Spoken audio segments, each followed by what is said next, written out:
13তম জাতীয় সংসদ নির্বাচনকে সামনে রেখে বড় চমক দিল বিএনপি। ঘোষিত 237 জন প্রার্থীর মধ্যে 1/3 নতুন মুখ, আর তাদের মধ্যে 86 জন তরুণ। একে অনেকে বলছেন বিএনপির তরুণ ঝড়। এই তরুণ ঢেউ কি বিএনপিকে এগিয়ে দেবে? কে কোথায় নতুন, আর কি বলছেন প্রার্থীরা? বিএনপি যে তালিকা প্রকাশ করেছে তাতে দেখা যায় মোট প্রার্থী 237 জন। প্রথমবার নির্বাচনে লড়ছেন 96 জন।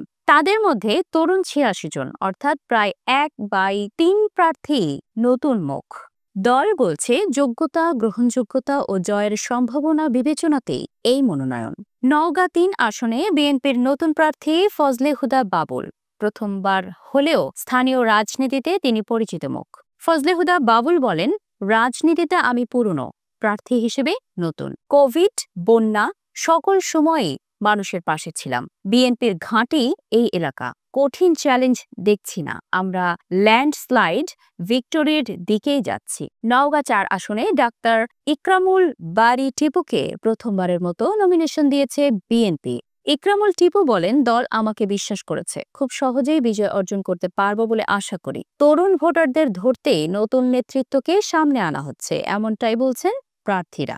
রিয়াজুল হান্নান বলেন, জেএনজি যুবকদের বড় অংশ এবার ফ্যাক্টর হবে।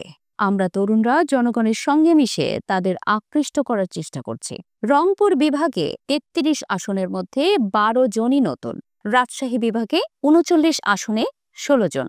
খুলনা বিভাগে 36 আসনে 10 জন।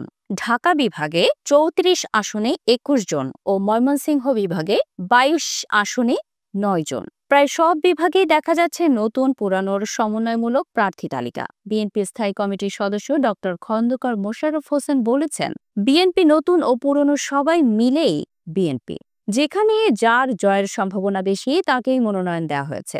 নির্বাচনে প্রথমবার লড়তে যাওয়া তরুণদের দাবি, তারা পরিবর্তন, স্বচ্ছতা ও নতুন ধারার রাজনীতি আনতে চান। বিএনপির জ্যেষ্ঠ নেতারাও বলছেন, তরুণরা নির্বাচিত হলে সংসদে আসবে ইতিবাচক পরিবর্তন।